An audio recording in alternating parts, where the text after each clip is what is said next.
My name is Daniel. I'm 47 years old. And I used to believe that love could be earned like a wage. That if I clocked in every day, filled gas tanks, cooked dinners, kept promises, one day, someone in that house would call me something more than a stranger with keys. I thought if I showed up enough, they'd stop treating me like furniture. Background. Soundless support. I thought I could fill a role that no one wanted to admit was vacant. I was wrong. Claire was the woman I married. And Ethan and Zoe. They were her children from a marriage she called a closed chapter. She said it with finality, like a door that had been nailed shut. But it hadn't. The lock still turned. And that man, their father, still visited, still brought pizza and gifts and apologies. And every time he left, he took more of them with him. I met Claire at a tire shop. She had a flat and no spare. I offered to drive her home. She was careful at first, reluctant, protective. But eventually she warmed. Said I had a fixer's heart. I should have taken that as a warning. When I met the kids, Ethan was 12, Zoe 9. Ethan didn't look at me. Not once. Zoe looked right through me. She said, "You smell like sawdust," and walked out of the room. Claire apologized, but I told her not to. "They'll come around," I said, like a fool, like a man who thought love was a transaction. It was small things at first. Ethan wouldn't sit in the passenger seat of my truck. Said it was Dad's spot. Zoe would leave her empty juice boxes on the floor, and when I asked her to pick them up, she'd look to Claire, always to Claire, for approval. Claire would nod gently, and only then would Zoe move. My words carried no weight unless filtered through her. Still, I built a routine. I showed up to parent-teacher nights, even when their teachers mistook me for a cousin or a boyfriend. I bought a house closer to their school, a 3-bedroom with a backyard they never played in.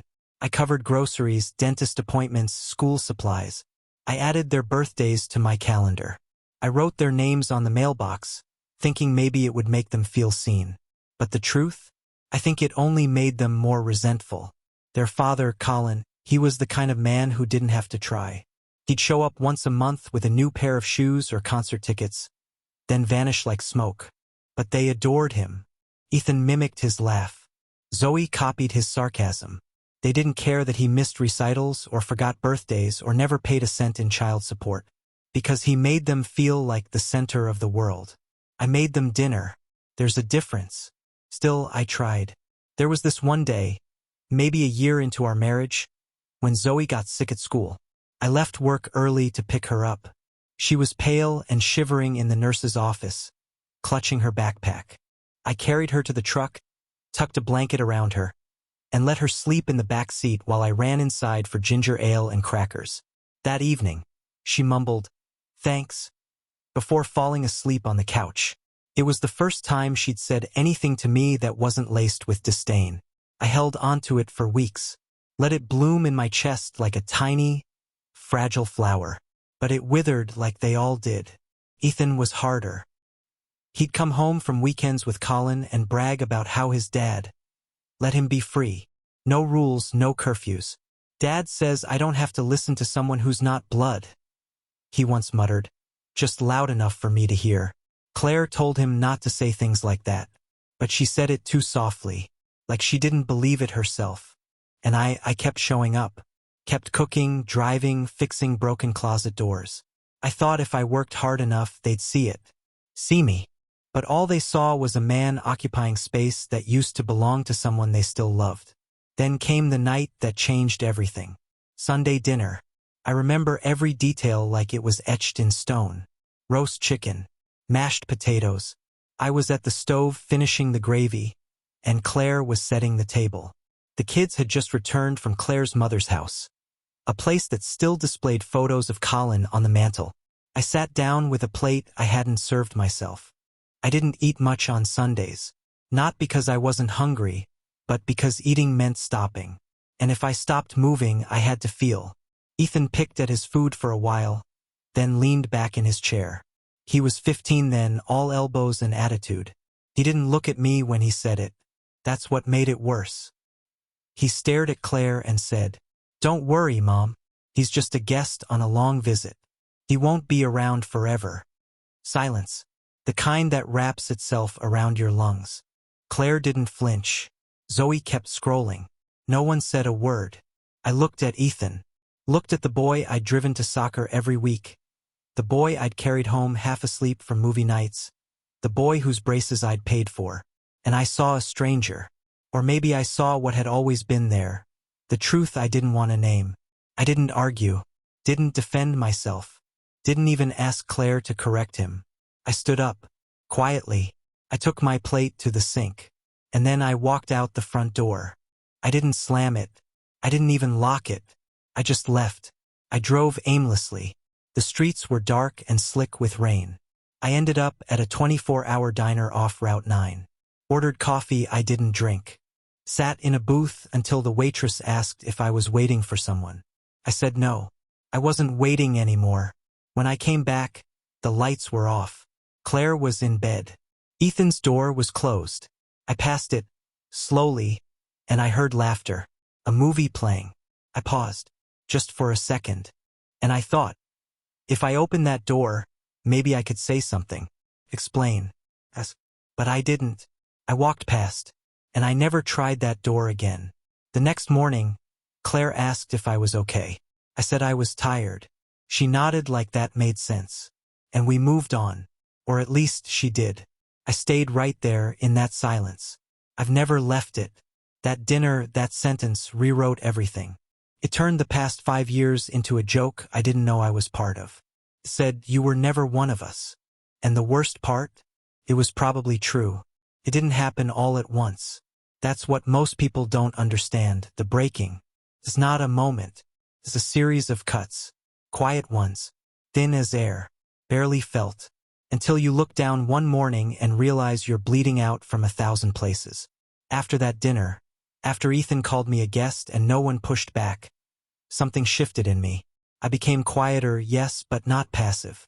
I was watching, logging, weighing every word, every silence. Because if I was just a visitor, I wanted to see exactly what I'd been paying for all these years. A week passed. Then 2.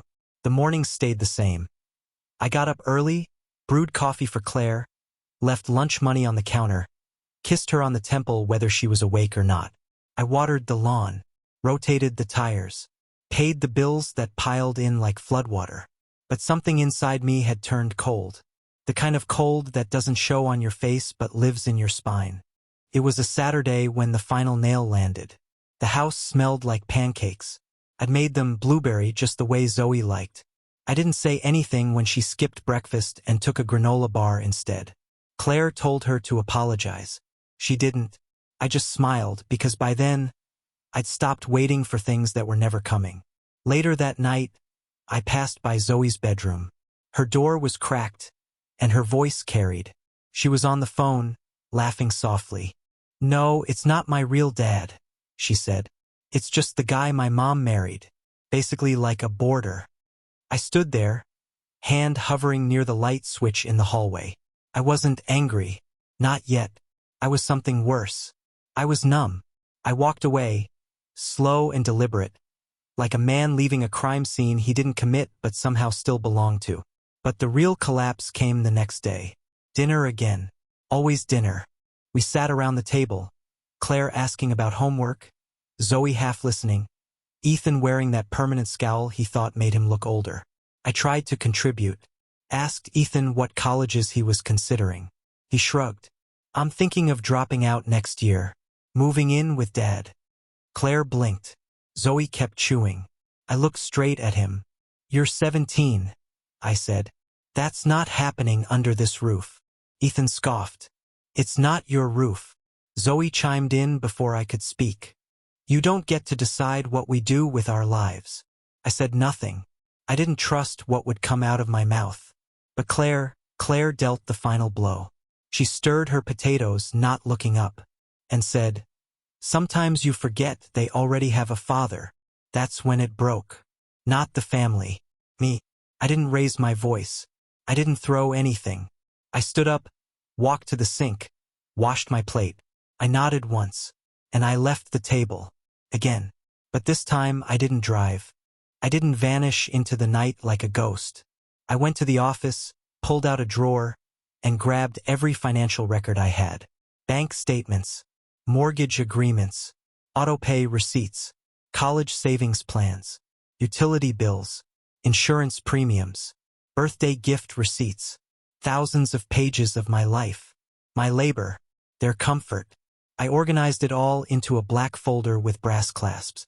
Claire came in halfway through and asked what I was doing. I told her I was just sorting things. I spent the night at my desk. Didn't sleep. Didn't eat. Just highlighted numbers. Every line that started with my name. Every dollar pulled from my account. When the sun came up, I was ready. That evening, after dinner, I placed the folder on the kitchen table. Claire was rinsing dishes. Zoe was upstairs. Ethan was texting with his chin buried in his phone. Cleared my throat.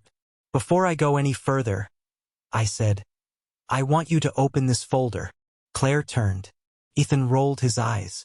But I didn't move. Go ahead, I said. Find your name on any of those documents. Or theirs. Or his. She sat down. Flipped through it. First slowly. Then faster. Her brow furrowed.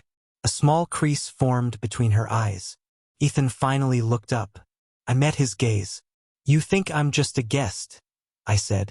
But I built this house on my back. Paid for every goddamn inch of it. That shirt you're wearing, Ethan, I bought that. The roof over your head. The groceries in the fridge. That summer camp Zoe loved? Me. Not your father. Me. Claire looked up, eyes glassy. Daniel, don't do this. Do what? I asked. Tell the truth. You like control, she said softly. I laughed. Couldn't help it. A dry, humorless thing that scraped my throat. No, I said. I like honesty. And I stepped into a life that wasn't mine and spent 6 years funding it. Carrying it. Protecting it. I never asked to be called dad. I never demanded loyalty. All I asked was to not be treated like a stranger. But that's what I am. Isn't it? No one spoke. The refrigerator hummed. The faucet dripped. I've heard you all loud and clear, I said. I have no place here, so I'm stepping out of it. Claire stood, panic rising. What are you saying? I signed a lease across town. Small place. Just me. I'm giving you a month's notice. Last mortgage payment cleared on the 1st. After that, it's yours. You can't just walk away, she said, voice cracking. I can, I said. And I will. You taught me that I was temporary. I'm just honoring the role you assigned me. Ethan's fists were clenched. So what, you're punishing us? No, I said. I'm removing myself from a game I never agreed to play. I left the folder on the table and walked out. That night, I slept for the first time in months. And in the morning, no one called my name. I thought the silence would be louder. When I started packing, I expected yelling. Claire shouting through tears. Ethan slamming doors. Zoe sobbing or screaming or maybe both. But the house stayed quiet. That brand of silence that doesn't come from peace. The kind born of stunned disbelief. The kind that sits heavy on the walls and in your throat. I'd lived in their world for 6 years. And now I was peeling myself out of it, box by box, drawer by drawer, like extracting a nail from rotten wood. You twist slowly so it doesn't split. But it still bleeds. Ethan found me in the office. I was unplugging the printer. Nothing dramatic, just unwinding cords, folding them neatly. You're seriously moving out? He asked. I didn't look up. Yes, he scoffed. Why? I paused. Not for effect. For strength. Because you said I don't belong in your life. I'm just matching my actions to your words. He stood there for a while. Didn't say anything. Then turned and walked away. No apology. No fight. Just a slammed door that rattled the picture frames. Zoe came in an hour later. She had eyeliner smeared like she'd been crying. But her voice was sharp. You're overreacting. This isn't even a divorce. No, I said. It's something worse. It's me finally stepping away from a fake role you all shoved me into.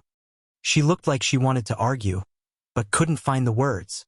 Instead, she grabbed the edge of a box and tried to read the label. Taking the printer? She asked. I smiled. Not with joy, with finality. It's mine. That word, mine, felt strange on my tongue. I hadn't used it in years. Everything had been ours. But I was done sharing with people who only wanted to take. I left the furniture, the TV, the dishes. I left the fancy juicer Claire never used and the patio set I assembled on a sweaty July afternoon while they all sat inside with the AC blasting. I left the flat screen Ethan watched his soccer matches on, and the bookshelf Zoe never touched. I left all of it, because none of it was really mine. Not the things, not the space, not the air. I took my tools, a suitcase, the photo of my father I kept in the top drawer of the dresser, and I left my keys on the kitchen counter. Claire wasn't home. I didn't want a goodbye. The apartment I moved into was small, second floor, one bedroom, thin carpet that held the smell of whoever lived there before. But it was mine. I bought a couch from a thrift store, picked up a microwave, started drinking black coffee because I didn't want to buy a new creamer every week. I found a rhythm, woke up early, took longer showers, ate over the sink. 2 weeks passed. Then Claire called. Ethan's car broke down on the highway, she said. I waited, then replied, flat and calm, call his dad. She was quiet. Then she hung up. A month after that, she called again. We're behind on the electric bill. And the mortgage. I paid the mortgage through the year, I said. You and Colin are the parents now. Daniel, please. I'm not angry, Claire. Just done. I could hear it in her breath. The sound of a woman who thought I'd never actually leave. A woman who thought the man in her life would always sacrifice first. She wasn't crying, but I could hear the regret swimming behind her words. And I didn't care. That same week, Zoe sent me a text. A long one, paragraphs stacked like an essay, full of venom. You were never really one of us, she wrote. Leaving just proves it. I read it twice, then replied with 3 words. I believe you. No reply, and then came the silence. Real heavy, unbroken. No calls, no texts, no birthdays, just stillness. But people talk. Friends with mutual ties. Neighbors who saw too much. That's how I heard that Ethan's dad, Colin, had offered to let him move in. But his place was a 2-bedroom shared with a friend. A man with a mattress on the floor and empty pizza boxes stacked like insulation. Ethan tried to make it work. Slept on the couch. Realized too late that fun dads are only fun when they're temporary. Claire picked up extra shifts. The mortgage hit harder than she thought it would. The house, the one I kept spotless, the one I fixed with my hands, started to fall apart. A pipe burst in the basement. No one knew how to shut off the water. Took them 3 days to call a plumber. Zoe got into a fight with Claire. Stormed out. Went to live with Claire's parents. But they didn't have DoorDash or Wi-Fi that reached her room. Just rules. Chores. Scrubbing grout and wiping baseboards. Reality. Then one night my phone buzzed. It was Ethan. My shift ended early. No buses. Can you come get me? I stared at the message. Read it 3 times. My thumb hovered over the screen. Then I typed. No. I'm not your emergency contact anymore. Your words, not mine. His reply came quick. So you're just leaving me in the rain? I waited. Then answered. You're 19. You'll figure it out. Call a ride. Ask a coworker. You're not helpless. You're just used to me fixing everything. There was a long pause. Then, why are you doing this? I stared at that question for what felt like hours. Then typed. Because I spent 6 years showing up for someone who said I had no place in his life. I finally believe you. He never replied. I sat on my thrifted couch. Lights off. Phone glowing on the table. And I didn't move. My old instinct screamed. Grab the keys, go help. Fix it. Be the man who always shows up. But instincts don't always serve you. Sometimes they trap you. Sometimes they make you a slave to a love that's never returned. So I stayed where I was. The rain fell, and someone else picked him up. I didn't ask who. It started with a knock. Not a frantic one. Not fists hammering out apology or desperation. Just a soft, uncertain knock. like the sound of someone testing whether they were still welcome. I opened the door and there she was, Zoe. No eyeliner, no filters, no armor. She wore an oversized hoodie, sleeves pulled past her hands. Her eyes looked older, not wiser, just tired. "Hi," she said. I looked at her, not through her, not past her, just at her. The same way I used to look when she stood in the school auditorium, playing 3 notes on a violin she never practiced. "Hi," I said. "Come in." She stepped inside, looked around. The apartment was still bare. Just a couch, a lamp, a bookshelf half filled with manuals and dog-eared paperbacks. She ran a finger along the windowsill. "It's small." "It's enough," I replied. She sat down slowly, like her body didn't quite know how to relax anymore. I waited, let her fill the silence if she wanted. If not, I was ready for her to leave. Boundaries had become my oxygen. But she spoke. "Grandma made me scrub floors, like actual hands and knees scrubbing. And Grandpa kept saying how you used to keep the house cleaner than a hospital. He made me mop twice. Twice." I said nothing. "They talk about you," she continued. "A lot. Good things. Even Mom, when she's not mad." Still, I said nothing. She pulled her sleeves over her fists, stared at her shoes. "I said awful things." "Yes, you did. I didn't mean all of them. I believe that. But meaning and impact aren't the same." She nodded. Her throat worked like she was swallowing something thick. "I was angry. At Mom. At Dad. At life. And you were there. So I aimed it at you." I leaned forward a little. Not much. Just enough to show her I was listening. She whispered, "I didn't think you'd actually leave." "I'm not most adults," I said. "And I don't bluff about my sanity." Silence again. But this time it was soft, like a blanket instead of a noose. "I miss it," she said. "The pancakes. You knowing my test days. You being in the stands. Even when I acted like I didn't see you, I did." I looked her in the eye. "What do you want from me, Zoe?" "I don't know. A chance. I'm not asking you to move back. Just don't disappear." I sat back. The couch creaked beneath me. "I can't be what I was. That man, the one who paid and smiled and took every insult like communion, he's gone. But maybe I can be someone who still cares. With boundaries." She nodded. "Deal." That was it. No hug. No tears. Just a quiet understanding between 2 people who finally saw each other without pretense. She left 15 minutes later. The next day, I got a message from Ethan. Just a photo.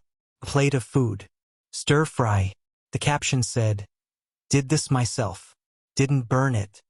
No emoji. No apology. Just an offering. I didn't reply. Not right away. 2 days later, another text. "Can I call you sometime? Not for help. Just to talk." I stared at the screen for a long time before writing. "You can." A week passed. Then another. Slowly, things began to shift. Not mend. Not heal. But shift. Zoe invited me to her school showcase. I went. She didn't introduce me to her friends. But she looked at me once, during her speech. Just a glance. But it was enough. Ethan asked if I wanted to grab coffee. We met at a diner. He didn't talk much. Just asked how I was. Said work sucked. Said he was trying to figure things out. I said I was too. Jessica, Claire eventually filed the divorce papers. Quietly. No fight. No drama. Just paperwork that marked the end of a role I never really had a script for. I signed.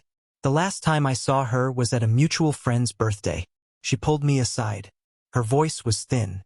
"I wish I'd stood up for you," she said. "I taught them that love didn't require respect. I regret that." I nodded.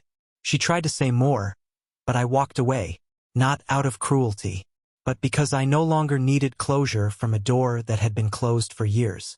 And now it's quiet, but not the same kind of quiet as before. Not the suffocating stillness of unspoken resentment. Now it's the quiet of space, of air to breathe, of finally knowing where I end and where others begin. Sometimes Zoe texts me pictures of her cat. Sometimes Ethan sends me a meme that doesn't make sense. I don't always reply, but when I do, it's not out of obligation. It's out of choice. They haven't called me dad. And I don't need them to, because now they understand what I was, what I gave, what I endured, and they still come back. Not for money, not for rescue, just to talk, to ask, to connect. It's not perfect, but it's honest. I don't tell people I have stepkids. I don't tell them much of anything. But when someone asks about regrets, I say this: I regret believing that sacrifice alone earns you a seat at the table. That if you bleed long enough, someone will notice you're wounded. I regret thinking love was a paycheck, something you deposit until the interest finally pays off. But I don't regret walking away, because that door, the one Ethan said I didn't belong behind, it's still there, and they've started knocking on it from the other side. Sometimes I answer, sometimes I don't, but I always hear it. So yes, once I was called a guest in my own home. But guests don't take out second mortgages. Guests don't remember locker combinations and science test dates. Guests don't stay when no one claps. So I packed my things, canceled the Autopayments, and left them with silence. And when they were ready, really ready, they found me again. But this time they came to my door,